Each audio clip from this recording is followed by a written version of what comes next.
Welcome back to the Titusville Ironworks page. I'm Mason, I'm Danny. aka Big Sexy, and we host TIW on Tap, which is this podcast you're watching right now.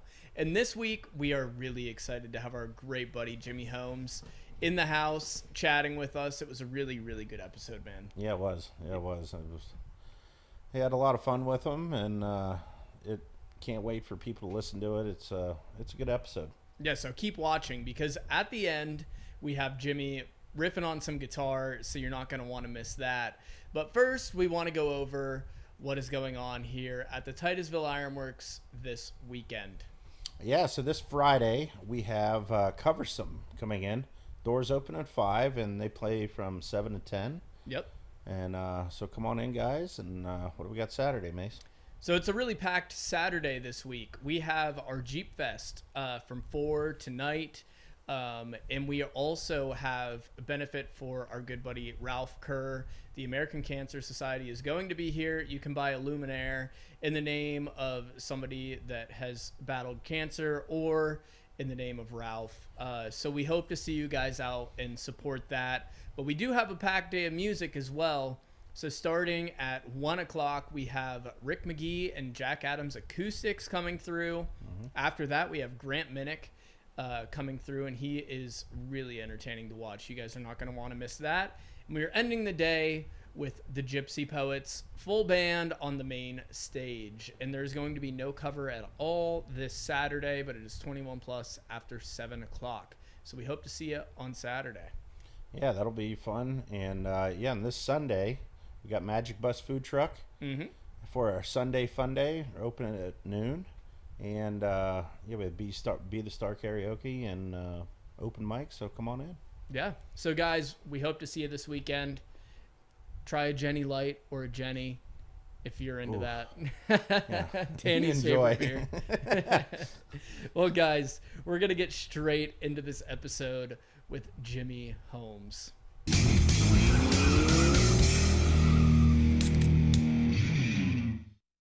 We are very excited to welcome Jimmi Holmes to the show today. Jimmi is a lifelong Titusville resident. He has played in multiple acts around the area and also owns a business here in Titusville. So we're really excited to get into that today. So Jimmi, why don't you go ahead and introduce yourself? My name's Jimmi Holmes. I'm a guitarist, small business owner. Born and raised in beautiful Titusville, Oil Valley. There we go, buddy. Welcome to the show, brother. Yes. We're really excited to have you on. Yeah, I was actually telling Danny beforehand how excited I am to have you on. I love it when you come down and hang out, and I've really gotten the chance to get to know you here over the last couple of years. Absolutely. It's been a lot of fun. Well, you play with Acoustic Earl and Titusville Ironworks constantly. Oh yes, yeah. And we've really gotten to the point where we jam out pretty much every time you play down here now. Oh, yeah. You have to, yeah, absolutely. Yeah, so that's been a lot of fun, man. Yep. I tried to bring anybody I, see out there that plays. Yeah. Yeah. It's a good thing, man. Yep. That's the whole thing right there, so. Yeah, and music, I would say, to me at least, is really about the community. And, coming back to Titusville after I toured for all those years, it's been really cool to move back and meet so many musicians around the area because it's something I always wanted to do as a kid was play music. And I didn't really feel like there was a lot of opportunity to do it around here. And honestly, I could not have been more wrong because there are so many opportunities, which we're going to get into here. But Danny, I know you had a question you wanted to start off with here today. So when did your music journey begin? Like how many years have you been playing? Well, I've been playing. I knew how to play when I was younger. My parents were both musicians, so I grew up with that. They were both blind musicians. My dad was a guitarist, played harmonica. My mother sang and played keyboards and accordion and everything like that. So I was pretty much born into it. But it would probably be 1994 when I started getting serious about sitting down and really playing. Yeah, getting with other people, forming bands and stuff like that. So did you actually start a band back in 94 when you did that? I was just learning to form bands, but me and couple of my friends, we started one, and 97 was our first year we played out. Okay. So we had a couple years in there that, Yeah, we were just kind of. So can you go into a little bit, like, what was playing out like back in 97? What was the state of the area? It was 9-1 or 10-2 in the morning. Yeah. But the scenes were good. They were there was a lot of musicians, and the scenes come and go, you Right. know. But the musicians will always play, you Right. know? So Well, you think about it, like, there was a lot more like bars and like back then, too. Correct? well, yeah, a lot of places didn't have entertainment though, like True. like they do, you know. Big bands, the '80s bands were popular at the time, so you know. Yeah, everyone wanted to get out of town and watch them. Yeah. Do you remember around the time when the local area started booking more music? I would say around the 2000s there. Okay. A little bit. Gotcha. Yep, late 90s, 98, getting into 2000s, they started picking up a little bit. You seen more acoustic acts coming out and stuff Right. like that. Yeah. Yep. Yeah, I know when I had first turned 21, which would have been, God, I really have to think about that question now. 6 years ago now. So I remember going into Boonies, and they would occasionally have live music there, which was really fun. And that's the first I'd really ever seen a band in Titusville, aside from the concerts in the park. So I wanted to kind of get into like the difference now between the early 2000s and 2010s, because Titusville has become such a hub for music. Oh, absolutely. Just the last 5 years, it's exploded everywhere in town. You know, you can seem to Find something somewhere. Yeah, and it was tough there for a while. 2010s, you know, it started picking up a little bit, but right now is probably the busiest I've ever seen it, especially a lot of local acts coming out. You know? There's so many. Yeah. There's some great things, even to the point where everyone's starting to collaborate now. I know you're involved in the Acoustapalooza coming up, I believe, which is in September, right? I think. I'm not sure if I'm doing that.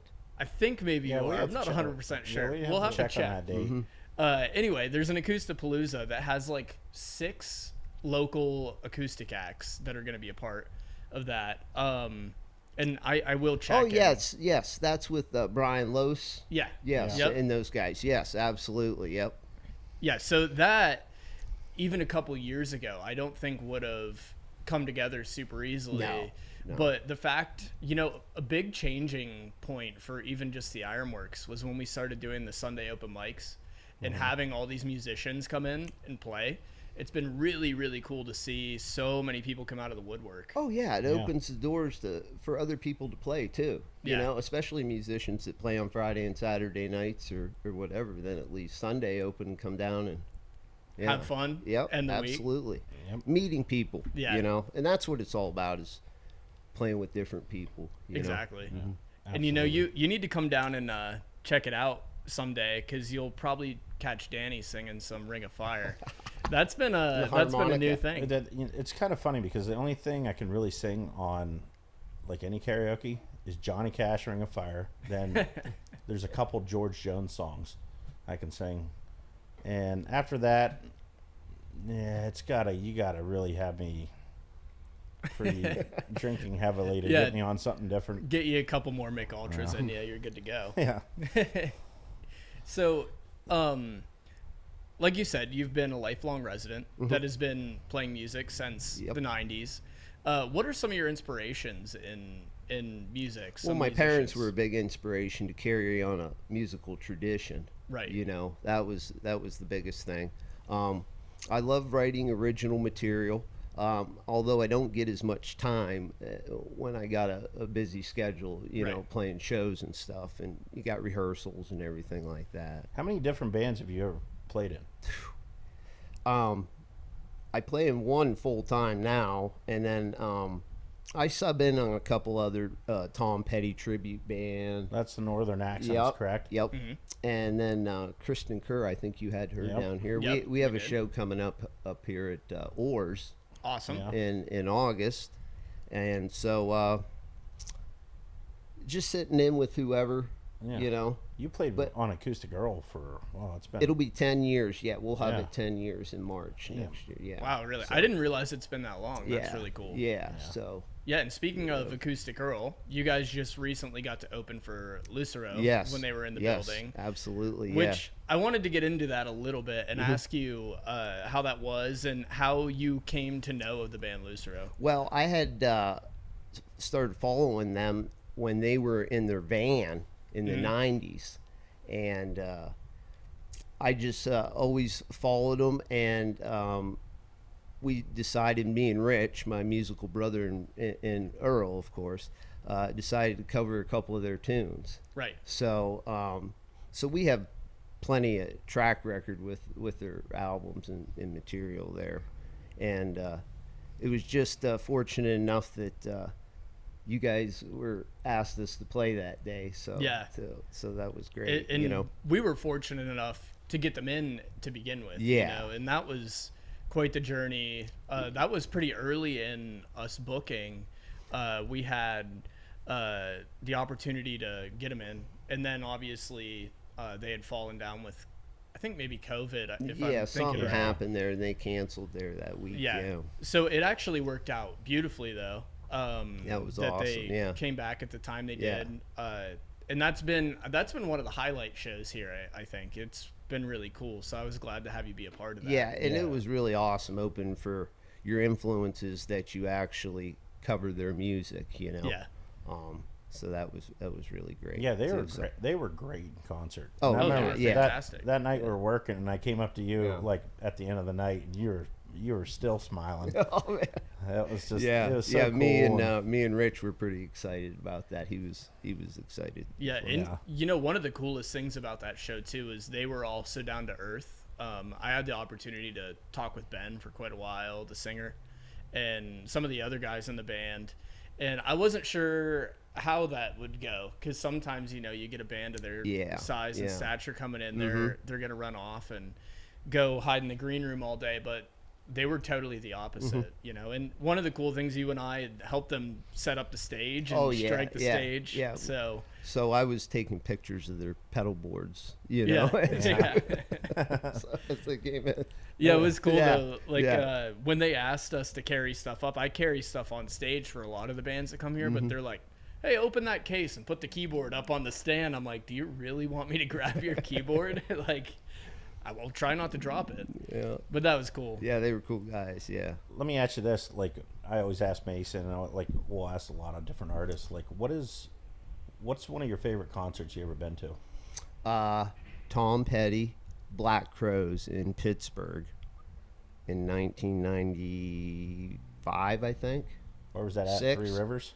Star Lake. Oh, was it Starlight? Yeah. Okay. Yeah. It might have been a little bit later than that, but then you fast forward 25 years and I end up playing in tribute bands. That was my favorite show. So it was like, what happened there? Oh, that's yeah, awesome. yeah, that was a great show. And What about you, Mason? What's your favorite concert you ever been to?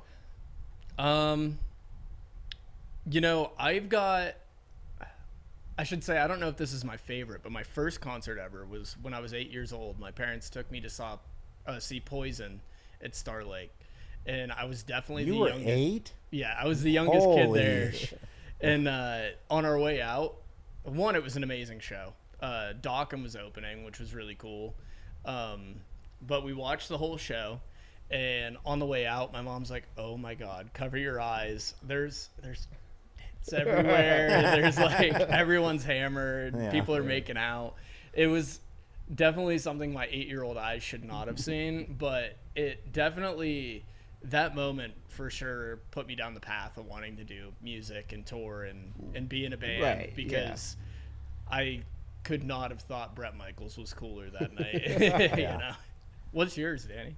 Well, my first ever concert, I went to Crawford County Fair with my grandparents, and I went and saw Brad Paisley and George Jones.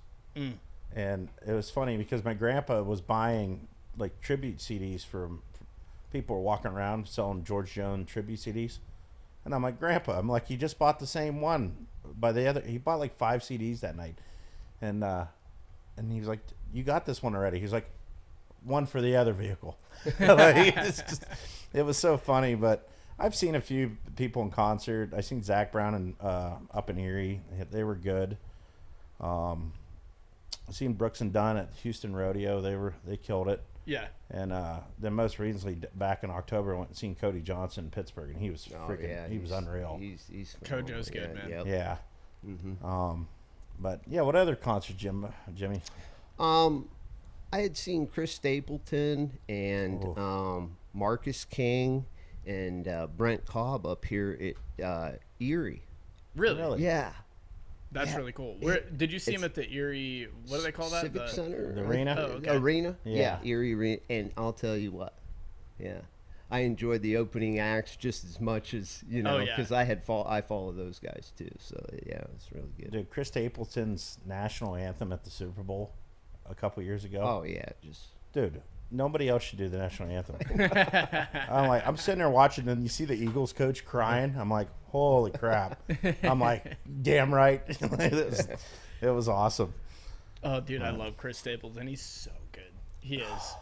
So, Jimmy, I want to ask you, what's the significance of the hat you brought along and sat up there? Oh, well, that kind of represents to us the Oil Valley, the turkey, the wild. Mm-hmm. So I try to represent that at a lot of shows and different events we go to as a symbol for the.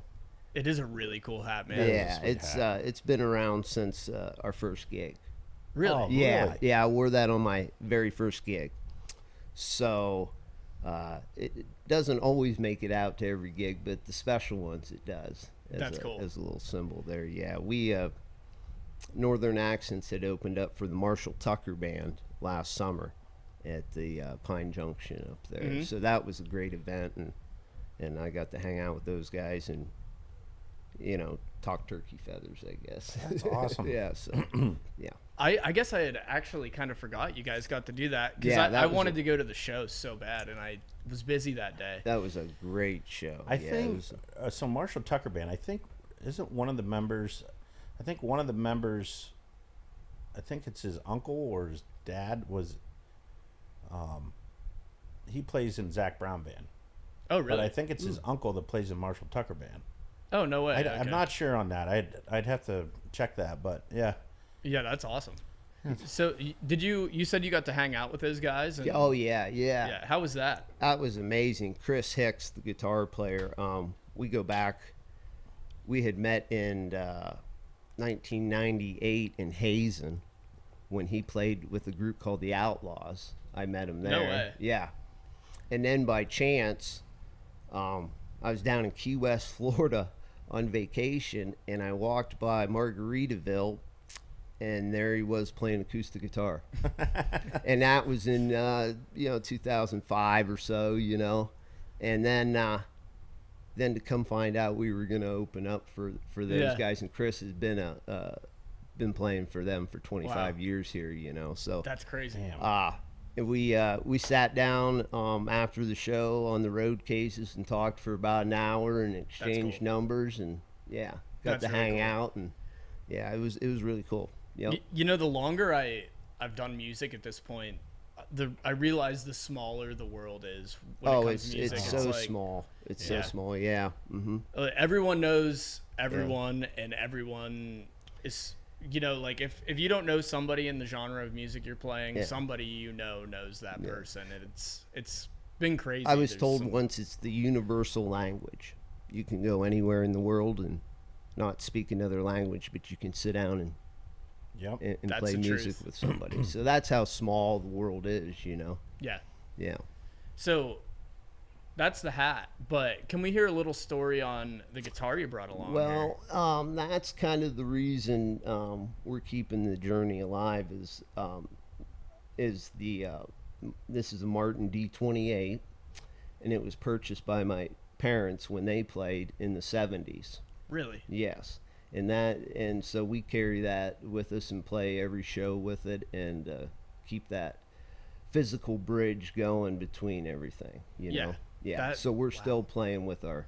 And it sounds so good. Yeah. It is. It's 1970, so it's, you know. It's still in What a journey it's been shape. on. Yes. You know, and it's amazing because my parents will play for 30 years ago, 40 years ago for somebody's anniversary for their grandparents, and I end up playing their wedding 30 years later with the same guitar. That's crazy. So Yeah. it you know, it's touched a lot of people, you know. So we try to keep that in the forefront there.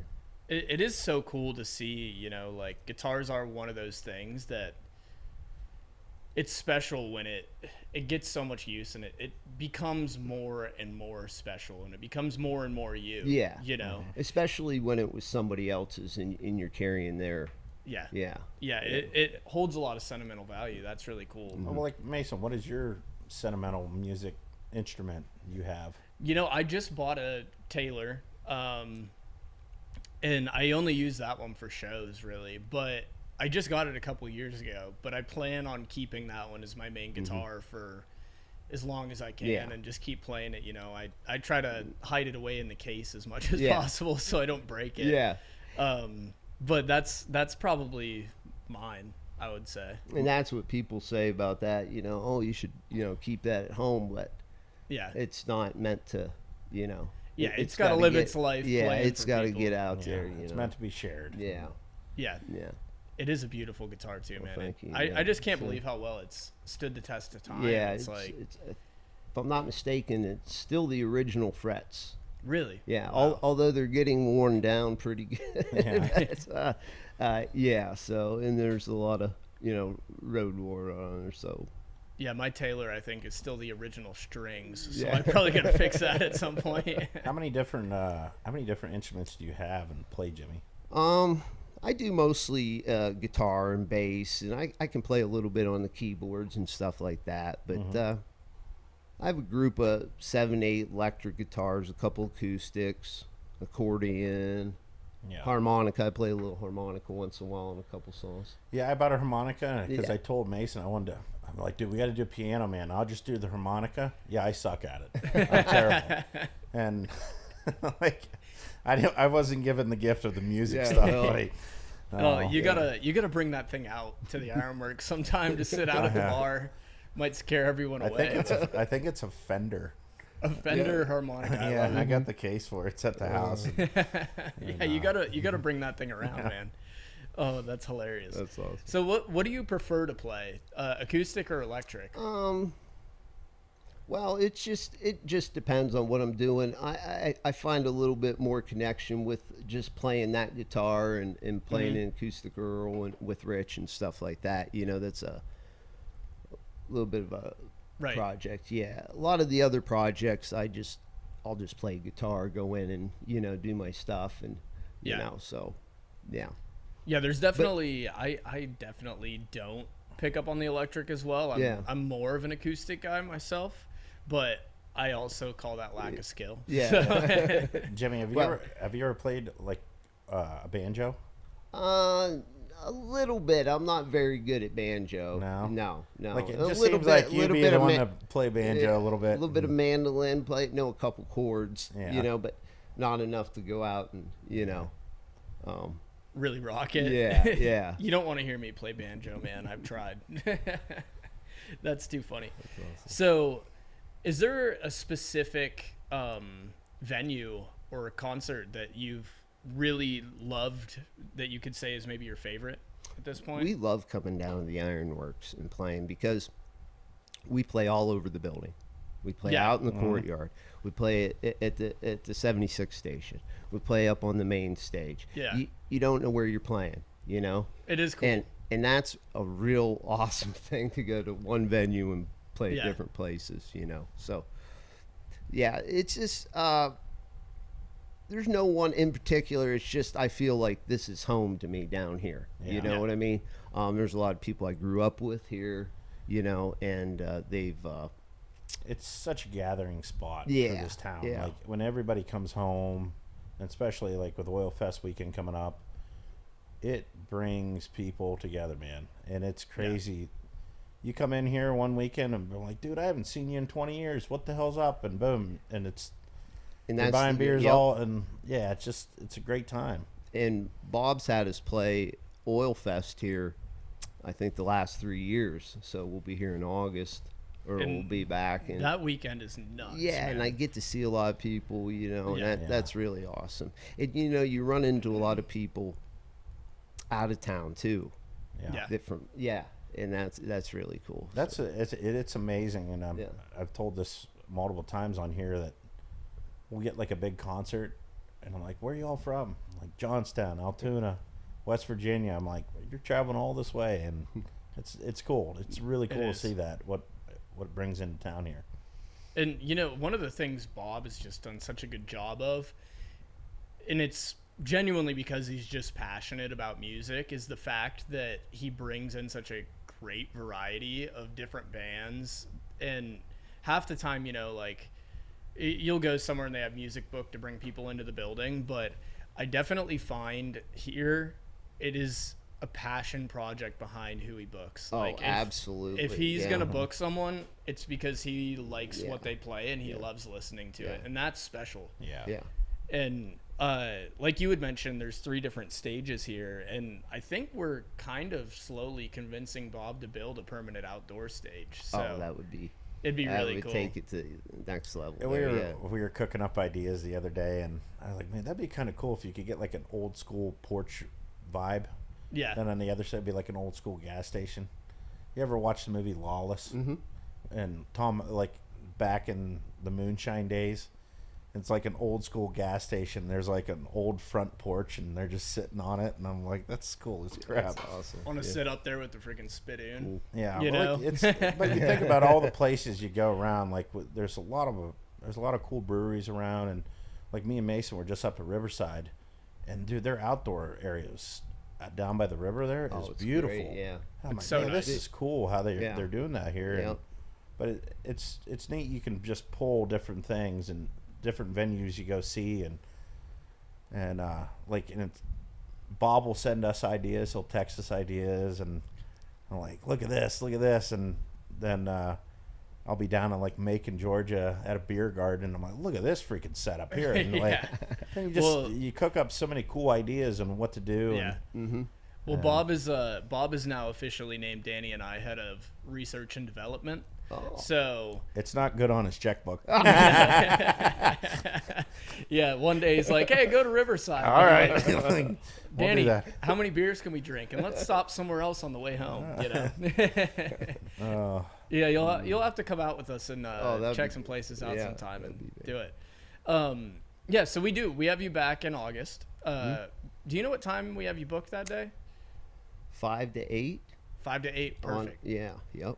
So yeah, that'll be great, guys. So if you're in town for Oil Fest, make sure you come down and check Jimmy and Rich out, because you guys always do a killer job. Yeah, Rich, great guy, great musician, and he's been at it a long time too. And yeah, he is. I love He's that. So good. I love his mic that he holds. And he just holds. Yeah. What type of mic is that? That Super 55. Yeah. Yeah.